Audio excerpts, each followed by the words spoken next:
চুলে অনেক রকম হেয়ার ডাই তো ইউজ করেছেন, কিন্তু আজকের একটা অভিনব উপায় হেয়ার ডাই বানিয়ে দেখাবো, তার সাথে সাথে একটা শ্যাম্পু বানিয়ে দেখাবো, যেটা চুলের কোনো ক্ষতি তো করবে না, কিন্তু চুল অনেক সুন্দর হবে, কথা দিলাম।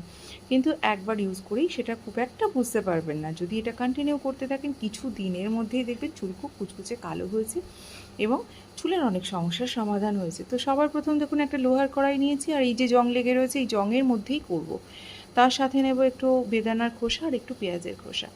আর এই জংটা থাকলে কিন্তু আমাদের চুল, মানে আয়রন আমাদের চুলের জন্য ভীষণ ভালো, চুলকে কালো করতে সাহায্য করে। আর দেখুন জল দিয়ে দিয়েছি, গ্যাসের মধ্যে বসিয়ে দিয়েছি। জলটা ধরুন 1 গ্লাস নেবেন, আর এটা যখন হাফ গ্লাসে হয়ে যাবে তখন এটা ভাববেন হয়ে গেছে। অর্থাৎ জলের পরিমাণ যদি কমে যায় তাহলে হাফের মতন হয়ে যায়, তখন আপনি বুঝতেই পারবেন। এটা তারপরে এটাকে 1 রাতের জন্য ছেড়ে দেবেন, আর কিছু করবেন না।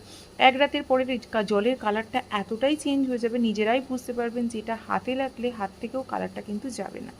এই যে ভালো একটা হেয়ার ডাই তৈরি হয়েছে, এটা আপনারা তুলোর সাহায্যে সারা মাথায় লাগিয়ে নিতে পারেন 1 ঘন্টা রেখে, তারপর প্লেন জল দিয়ে ধুয়ে নিতে পারেন। তারপরে যেটা করতে পারেন, যদি ভাবেন যে না শ্যাম্পু করবেন, সেক্ষেত্রে বলি, এই দেখুন হাতের নখ পর্যন্ত কালো হয়ে যাচ্ছে।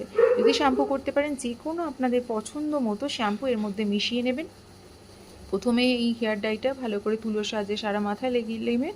তারপরে এই শ্যাম্পুটা যেটা বানাচ্ছি, এই শ্যাম্পু দিয়ে সারা মাথায় 1 ঘন্টা রেখে অবশ্যই তারপরে এই শ্যাম্পুটা দিয়ে শ্যাম্পু করে নেবেন। এই শ্যাম্পু রাখার জন্য আপনাদের বেশিক্ষণ টাইম লাগবে না, 15 থেকে 20 মিনিট রেখে হালকা হাতে ম্যাসাজ করে জল দিয়ে ধুয়ে নেবেন। আর যদি শুধু শ্যাম্পু করতে চান তাহলে 15 মিনিট রেখে জল দিয়ে ধুয়ে নেবেন। এখানেই শেষ করছি।